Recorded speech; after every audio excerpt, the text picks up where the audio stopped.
Hello guys, welcome back to my channel. 2023 முடிய போகுது. இந்த வீடியோவில் எதை பற்றி பேசலான் இருந்தேன்னா, இந்த வருஷம் எனக்கு ஒரு நடந்த சூப்பரான ஒரு விஷயத்தை பற்றியும் ஒரு ஒஸ்ட்டான ஒரு விஷயத்தை பற்றியும் பேசலான் இருக்கேன். மேபி இது உங்களுக்கும் கனெக்ட் ஆகும்னு நினைக்கிறேன். வாங்க வீடியோக்குள்ளே போகலாம். 2022 செம்மையாக பிளான் போட்டிருந்தேன். எப்படியாவது ஒரு புது பைக் ஒன்று வாங்கிடணும் 2023 அப்படின்ட்டு. ஏன்னா நான் கிட்டத்தட்ட 4-5 பைக் வாங்கியிருக்கிறேன். எல்லாமே செகண்ட்ஸில் வாங்கி யூஸ் பண்ணது தான். ஸோ அதனால் என் ஒய்ஃப் கிட்டலாம் சொல்லி வச்சுருந்தேன், எப்படியாவது 2023 ஒரு புது பைக் ஒன்று வாங்கிடணும். CBR 250 வச்சுருந்தேன். ஸோ அதுலேருந்து ஒரு அப்கிரேடாக இருக்கணும். அட்லீஸ்ட் R3 அப்படி இல்லைன்னா ஒரு RC 390 அப்படின்ற பிளான். R3 எப்படியாவது ரிலீஸ் ஆகிடும், எப்படியாவது வாங்கிடலாம் அப்படின்ற ஒரு பிளானில் எல்லாம் பேசி வச்சுருந்தேன். ஒய்ஃபும் ஓகேன்றுச்சு. ஆமாம், நீ இது வரைக்கும் புது வண்டியாக வாங்கினதில்லை, ஸோ புது வண்டி ஒன்று வாங்கிக்கலாம், எப்படியாவது லோன் போட்டு வாங்கிடலாம், லோன் கட்டிடலாம், ப்ராப்ளம் இல்லை அப்படின்ற மாதிரி என் ஒய்ஃபும் ஒத்துக்குச்சு. 2023 ஆரம்பிச்சது. தெரிஞ்ச ஃப்ரெண்டு தம்பி ஒருத்தன், ஜாக்கப்னு ஒருத்தன் வேலூரில் இருக்கான். அவன் எனக்கு ஃபோன் பண்ணான். ஆனால் ஒரு R3 ஒன்று சேலுக்கு வந்திருக்கு, நீங்கள் ரொம்ப நாளாக கேட்டுட்ருந்தீங்கல்ல, எப்படி பார்க்குறீங்களா அப்படின்னா. எனக்கா புது வண்டி வாங்கலான்னு அப்போ தாண்டா பிளான் போட்டிருக்கேன், புது வண்டி ரிலீஸ் ஆகிடும்லடா அப்படின்ற அவங்ககிட்ட நான் கேட்குறேன். ஆனால் ரிலீஸ்லாம் ஆகிடும், இந்த வண்டி வந்திருக்கு, நீங்கள் கேட்டிருந்தீங்களா அதுதான் சொல்கிறேன் அப்படின்னா. எனக்கா சரி, ஒரு வேளை ரிலீஸ் ஆகாமல் போயிடுச்சுன்னா என்ன பண்ணுறது, R3 ஆச்சு, எனக்கு ரொம்ப ஆசை R3 எடுக்கணும் அப்படின்றது. சரி எவ்வளோடா சொல்கிறாங்க அப்படின்னா, 260 to 280னா நம்ம 260க்கு ஃபைனல் பண்ணலாம்னா 280 சொல்கிறான், 260க்கு ஃபைனல் பண்ணிடலாம் அப்படின்ட்டான். நீங்கள் வந்து நேரில் ஒரு தடவை வந்து ஓட்டி பாருங்கன்னா வண்டி சுத்தமாக இருக்குது அப்படின்ட்டான். சரி ஓகே அப்படின்ட்டு வீட்லேயும் ஒய்ஃப்கிட்டே சொல்லிட்டேன், ஒரு R3 ஒரு செகண்ட்ஸில் வந்திருக்கு, ஜஸ்ட் நான் போய் பார்க்குறேன், வண்டி வாங்கலாம் இல்லை, ஒரு வேளை நம்ம வாங்க போகிற வண்டி ரிலீஸே ஆகலை, என்னமா பண்ணுறது, ஜஸ்ட் போய் பார்த்துட்டு வரேன் அப்படின்னு சொல்லி வச்சுருந்தேன். சரி ஓகே, ஏதோ சொல்கிற, உனக்கு ஓகேனா போய் பாரு அப்படின்ட்டுருச்சு. நெக்ஸ்ட் டே திடீர்னு காலையில் கால் பண்ணி, ஆனால் இல்லைனா அந்த பையன் வண்டி விற்க மாட்டேன்னு சொல்லிட்டானா அப்படின்ட்டான். January 1st வீக் இது நடக்குது. எனக்கா டேய், ஏன்னா நான் பண்ணி 7 தான்டா இருந்தேன், ஏன்டா, சரி ஓகேடா விட்றா அப்படின்ட்டு. ஆனால் இருந்தாலும் எனக்கு மனசே கேட்கல. சரி ஓகே, வேறு ஏதாவது R3 செகண்ட்ஸில் கிடைக்குமா அப்படின்ட்டு OLX எடுத்து தமிழ்நாடு அப்படின்னு போட்டு லொக்கேஷனில் R3 சர்ச் பண்ணுறேன். எந்த மூலையில் இருந்தாலும் பரவாயில்ல, வாங்கிடலாம் அப்படின்ற ஒரு பிளானில் சர்ச் பண்ணிகிட்ருக்கேன். அப்படி சம்மந்தமே இல்லாமல் வந்தது தான் Ninja 650. அப்படி ஸ்க்ரால் பண்ணிகிட்டே இருக்கும்போது ஒரு Ninja 650 5.5 lakhs அப்படின்னு போட்டு வந்தது. அப்படி பார்த்துட்டு ஸ்க்ரால் பண்ணிட்டு போயிட்டேன். திடீர்னு என் மூளை என்ன யோசிச்சதோ, Ninja 650ன்னு சர்ச் பண்ணேன். 4லேருந்து ஒரு 6 வண்டிகிட்ட காமிச்சிது. 3.8 lakhsல ஒன்று, 4.4 lakhsல ஒன்று, 4.8 lakhsல ஒன்று, 5 lakhல ஒன்று, 5.5 lakhல ஒன்று. திடீர்னு என்ன யோசிச்சேன்னு தெரில, ஏதோ பிளான்லாம் யோசித்தேன், கால்குலேட் பண்ணி பார்த்தேன். ஒரு வேளை இந்த பட்ஜெட்டு தான் அப்படின்னா நம்ம பிளான் பண்ணதும் 5 lakh தான். ஒரு RC 390 இல்லைனா ஒரு R3 புது வண்டி எடுக்கிற பிளானில் தான் இருந்தோம். அதுக்கு டியூ அப்படி இப்படின்னு யோசித்து பார்த்தா இதே அமௌண்ட்டு தான். சரி இந்த வண்டி போனால் இதே அமௌண்ட்டு தான், அப்படி இப்படின்னு எதையோ நிறையா யோசித்து ஓகே அப்படின்ட்டு ஒரு 2 வண்டியை சூஸ் பண்ணி 4.5 lakhல இருந்த ஒரு வண்டிக்கும் 5 lakhல இருந்த வண்டிக்கும் மெசேஜ் பண்ணுறேன் அந்த ஓனருக்கு. 2 பேர் ரிப்ளை பண்ணிட்டாங்க. ஃபோட்டோஸ்லாம் வாங்கிட்டேன், டீட்டெயில்ஸ்லாம் வாங்கிட்டேன். என் ஒய்ஃப் வீட்டில் இல்லை, என் ஒய்ஃப் வெளில போயிருந்தாங்க. எல்லாம் பார்த்துட்டு எல்லாம் பேசிவிட்டு யோசிக்கிறேன், R3 ஒரு வேளை ரிலீஸே ஆகலைன்னா என்ன பண்ணுறது, ஒரு வேளை ரிலீஸ் ஆகி அதிக ப்ரைஸ் வச்சு விற்றா ஒரு 300cc வண்டிக்கு 5 லட்ச ரூபா கிட்ட செலவு பண்ணணுமா, நமக்கு தான் 5 லட்ச ரூபாய்க்கு Ninja 650 கிடைக்குது, 68 bhp இருக்கிற வண்டி அப்படின்ட்டு இந்த உள்ள ஒரு டெவில் ஒன்று உக்காந்துக்கிட்டு யோசிக்க வச்சிருச்சு. சரின்ட்டு என் ஒய்ஃபுக்கு கால் பண்ணேன், இந்த மாதிரி ஒரு Ninja 650ன்னு ஒரு வண்டி, சூப்பர் பைக்கு, 67 to 68 bhp தான், ரொம்ப பவர்ஃபுல்லாம் கிடையாது, பட் ஆனால் சூப்பர் பைக், என் கனவுமா சூப்பர் பைக்குன்றது. நம்ம 5 லட்ச ரூபாய்க்குள்ளே தானே ஒரு வண்டி வாங்கலான்ட்டு இருந்தோம், 5 லட்ச ரூபாய்க்குள்ளே ஒரு வண்டி 2 வண்டி வந்திருக்கு அப்படின்றேன். சரிம்மா இந்த வருஷம் தானே வாங்கலான்ட்டு இருந்தோம், இப்போ என்ன அவசரம், இல்லைம்மா ஒன்று வந்தது அதுதான் பார்த்தேன், அதுதான் கால் பண்ணேன் அப்படின்னு. சரி வை, நான் வீட்டுக்கு தான் வந்துட்டுருக்கேன் அப்படின்ட்டு அது வச்சிருச்சு. நிறைய பேருக்கு எப்படின்லாம் எனக்கு தெரியல, எனக்கு எப்படின்னா நான் சூப்பராக பிளான்லாம் பண்ணுவேன், அந்த பிளான் நானே கெடுத்துருவேன். அந்த கெடுத்த பிளான்லால் நிறைய தடவை நல்லது நடந்திருக்கு, நிறைய தடவை கெட்டதும் நடந்திருக்கு. என் ஒய்ஃபும் வீட்டுக்கு வந்ததும் இந்த வண்டி தாம்மா ரொம்ப பிடிச்சிருக்கு பாரு அப்படின்றான். சரிம்மா இப்போ எதுக்கு காமிச்சிட்ருக்க, அப்படி என்ன அவசரமா?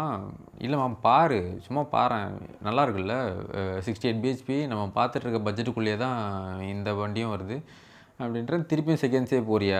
உங்ககிட்ட புது வண்டி இல்லைன்னு தானே ஒரு புது வண்டி வாங்கலான் இருந்தோம். அதெல்லாம் சரிதாம்மா, பட்டு அப்கிரேடாக இருக்கும் எனக்கு. எப்படியும் நான் R3 எடுத்தாலும் சரி, ஒரு RC390 எடுத்தாலும் ஒரு 2 வருஷத்தில் வந்து நிற்பேன். எனக்கு இதுலேருந்து இதுக்கு அடுத்த அப்கிரேட் ஒன்று பண்ணணுன்னு இருக்கேன் அப்படின்னு வந்து நிற்பேன். அதே இந்த வண்டிக்கு போனோன்னா இது ஒரு 4-5 வருஷம் வச்சுப்பேன். 68 பிஹெச்பின்னும் போது கண்டிப்பாக எனக்கு அந்த பவர் எனக்கு ஓகேவாக இருக்குது அப்படின்றேன். சரி ஓகே, இப்போ என்ன பண்ணலாம்? சும்மா போய் வண்டி பார்த்துட்டு வரலாம் அப்படின்னு. என்னம்மா சொல்கிறேன், நான் லாகின் பண்ணணும், ஒர்க் பண்ணணும் அப்படின்னுச்சு. சும்மா ஒரு 2 மணி நேரம் தான்மா, சிட்டிக்குள்ளே தான், ஜஸ்ட் போய் பார்த்துட்டு மட்டும் வருவோம். சரிம்மா பார்த்தா எப்படி வாங்குறது? லோன் போட்டு வாங்கிடலாம், 5 லட்ச ரூபாய்க்கு லோன் போட்டால் இவ்வளோ தான் வரும் மாதம், அது எப்படின்னா கட்டிடலாமா, அதெல்லாம் ஒன்றும் பிரச்சனை கிடையாது. ஜஸ்ட் போய் பார்ப்போம், இதை வாங்கணுன்னெலாம் நான் சொல்லலை, போய் பார்ப்போம், உட்காந்து பார்ப்போம், எனக்கு ஹைட்லாம் எட்டுதா, வெயிட் பேலன்ஸ் பண்ண முடியுதா, உட்கார்றதெல்லாம் எப்படி இருக்குன்னு நேரில் போய் பார்ப்போமே வாமா அப்படின்னு. அதை எப்படியோ பேசி கன்வின்ஸ் பண்ணி கூட்டிகிட்டு கிளம்பிட்டேன். கிளம்பும் போதே 2 ஹெல்மெட் எடுத்து காரில் போட்டேன். என் ஃப்ரெண்டு ஒரு பையனுக்கு ஃபோன் பண்ணி, டேய் கொஞ்சம் நான் சொல்கிற லொக்கேஷன் கொஞ்சம் வந்துடுறா, ஒரு வண்டி ஒன்று பார்க்க போகிறேன், ஒரு வேளை பிடிச்சிருச்சுன்னா என்னன்றதை அப்புறமா பார்க்கணும், நீ கொஞ்சம் வாடா அப்படின்ட்டேன் நான். அவனும் சரி நான் ஓகே நான் வந்துடுறேன் அப்படின்ட்டான். ஒய்ஃபை கூப்பிட்டு போயிட்டேன். போய் வண்டியை பார்த்துட்டேன், வண்டி எடுத்து ஓட்டிட்டேன். எனக்கு ரொம்ப பிடிச்சிருச்சு. என் ஒய்ஃபை கூப்பிட்டு வண்டியில் உட்கார வச்சு ஒரு ரவுண்ட் போயிட்டு வந்தேன். அதுக்கு எதுவும் இல்லை, உனக்கு பிடிச்சிருக்கா, உனக்கு எப்படி இருக்குது அப்படின்னு கேட்டுச்சு. ஆமாம் எனக்கு ரொம்ப பிடிச்சிருக்கு அப்படின்ட்டு ஓனர்கிட்ட பேசிவிட்டு, ப்ரோ இந்த மாதிரி வண்டி எடுத்துகிட்டு நான் ஷோரூம் சர்வீஸ் சென்டருக்கு போய் காமிச்சிட்டு எல்லாம் ஒழுங்காக இருக்கான்னு செக் பண்ணிட்டு வந்துட்டுமா அப்படின்னா, ஓகே ப்ரோ எடுத்துகிட்டு போங்க அப்படின்னு. சரி ஓகே ப்ரோ, கார் இங்கே இருக்கட்டும், நான் போயிட்டு வந்துடுறேன் அப்படின்ட்டு ஒய்ஃபை கூப்பிட்டு ஷோரூம் போனேன். ஷோரூம் போய் எல்லாமே செக் பண்ணிவிட்டு எல்லாம் நீட்டாக இருக்குது ப்ரோ, இந்த அமௌண்ட் எல்லாம் ஓகே தான், நீங்கள் எடுத்துக்கோங்க, இது மட்டும் நீங்கள் மாற்றுற மாதிரி இருக்கும் அப்படின்ட்டு சும்மா பிரேக் பேடு இதெல்லாம் மட்டும் சொன்னாங்க. அதெல்லாம் எனக்கு ஓகேவாக தான் இருந்தது. ஓட்டி ரிட்டன் வந்தேன். வந்துட்டு டேரெக்டாக ரேட் பேசினேன். ரேட் பேசி ஒரு ரேட் ஃபைனல் பண்ணார். ப்ரோ இவ்வளோனா நான் கொடுப்பேன் அப்படின்ட்டாரு. சரி ஓகே ப்ரோ அப்படின்ட்டு ஒய்ஃப் கிட்ட வந்துட்டு, அம்மா இவ்வளோ சொல்கிறாங்கம்மா ஃபைனலு, என்ன பண்ணலாம் அப்படின்னு. என்ன பண்ணலான்னா வாங்கிடலாமா அப்படின்னு. இப்போவே வாங்கணுன்றியா? ஆமாம்மா இப்போயே வாங்கிடலாம். சரி ஓகே அப்படின்ட்டு இம்மிடியட்டாக லோன் போட்டு அன்றைக்கி ஈவினிங் நான் ரிட்டன் வீட்டுக்கு வரும்போது நிஞ்சா ஸ்விஃப்டி வாங்கிட்டு வந்துட்டேன். இது வாங்கினது எப்படின்னா, காலையில் சம்மந்தமே இல்லாமல் OLXல ஸ்க்ரால் பண்ணும்போது வந்த ஒரு வண்டி என் பிளான்லேயே கிடையாது. அது எப்படின்னா, வீட்டுக்கு வரும்போது நிஞ்சா 650யோட அன்றைக்கி ஈவினிங் எங்கள் வீட்டில் ஒரு நிஞ்சா 650 நிற்கிது. இந்த பொசிஷனுக்கு வரத்துக்கு எனக்கு கிட்டத்தட்ட 10 வருஷம் மேலே ஆகிடுச்சின்னு வச்சுக்கோங்க. காலேஜ் முடிச்சு 8 வருஷம் மேலே ஆகுது. கண்ணா அப்படின்னான்னு வேலை செஞ்சு ஏதோ பண்ணி இப்போ இந்த மாதிரி அட்லீஸ்ட் ஒரு 5 lakhs லோன் எடுக்கிற பொசிஷனுக்காவது இப்போது வந்திருக்கோன்னு வச்சுக்கோங்களேன். எவ்வளோ ஒரு சூப்பரான மூமெண்ட்டில் நான் பண்ண பிளானில் நான் ஸ்டிக்காக இருந்தேன்னு வைங்க, நான் 1ஆம் நம்பர் லூஸு. ஏன்னா R3 எவ்வளோ விலைக்கு தெரியுமா ரிலீஸ் இப்போது? ஆன் ரோட் 5.16 lakhs கிட்ட R3. எதுக்குன்னே எனக்கு தெரியல. ஒரு R15ல் இருக்கிற ஃபீச்சர்ஸ் R3யில் இருந்து இவன் இந்த ப்ரைஸ் சொல்லியிருந்தானா நிறைய பேர் எனக்கு தெரிஞ்சு வாங்கியிருப்பாங்க. நானே கூட ஐயோ இவ்வளோ ஸ்பெக்கோடு வந்திருக்கேன்னு ஒரு நிமிஷம் நான் யோசிச்சிருப்பேன். வெறும் ஏபிஎஸை மட்டும் வச்சு ரிலீஸ் பண்ணிவிட்டு, இன்ஜின் நல்ல இன்ஜின் தான், அதெல்லாம் நான் எதுவுமே சொல்ல, நானும் Yamaha ஃபேன் பாய் தான்.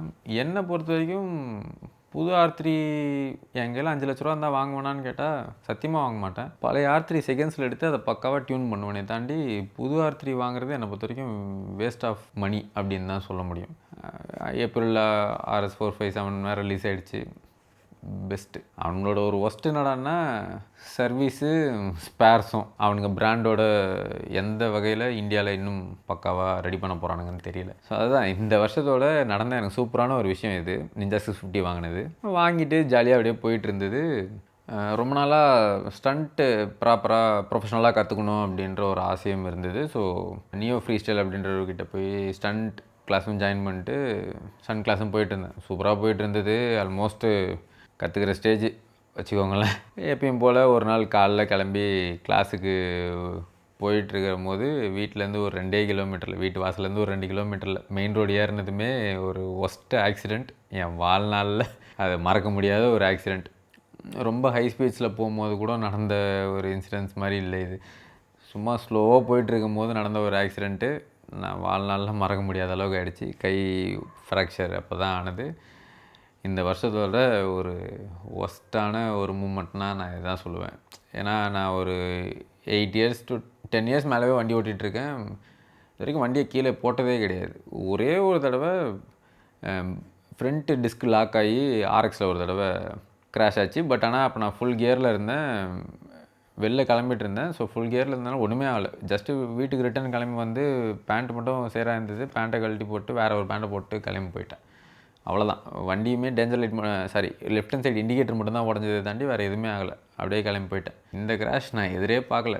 இதுவும் ஃபுல் கியரில் தான் இருந்தேன். அதனால தான் இன்றைக்கி இங்கே உட்காந்து பேசிகிட்டு இருக்கேன். ஸோ இந்த வருஷம் சூப்பரான ஒரு மூமெண்ட்டும் நடந்திருக்கு, ஒஸ்ட்டான ஒரு மூமெண்ட்டும் நடந்தது. அந்த ஒஸ்ட்டான மூமெண்ட்னால ஒரு 4 மாதம் வீட்டில் இருந்தேன். ரொம்ப வருஷமாக யோசிச்சுட்டு இருந்தது இந்த moto vlogging, YouTube channel, Instagram reels இதெல்லாம் ப்ரொஃபஷ்னலாக வீடியோ ஷூட் பண்ணி போஸ்ட் பண்ணணும் அப்படின்ட்டு ரொம்ப நாளாக பிளான் மட்டும்தான். ஒன்றையும் ஒரு நாளும் ட்ரை கூட பண்ணது கிடையாது. இந்த 4 மாதம் வீட்டில் இருந்ததில் மூளை திடீர்னு வேலை செஞ்சிருச்சு, ஸ்டார்ட் பண்ணிட்டேன். இந்த வருஷத்தோட கடைசி வீடியோ போஸ்ட் பண்ண போகிறேன். இது ஒரு நல்ல விஷயம். நான் 2022 போட்ட எந்த பிளானுமே 2023 நடக்கலை. பட் ஆனால் வேறு மாதிரி நடந்துருச்சு ஒரு விஷயங்கள். நல்லதும் இருக்குது, கெட்டதும் இருக்குது.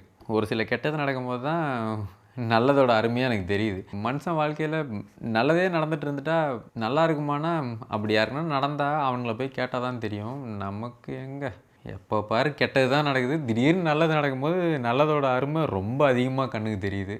Just go with the flow அப்படின்ற மாதிரி 2024க்கு எந்த பிளானும் இல்லை.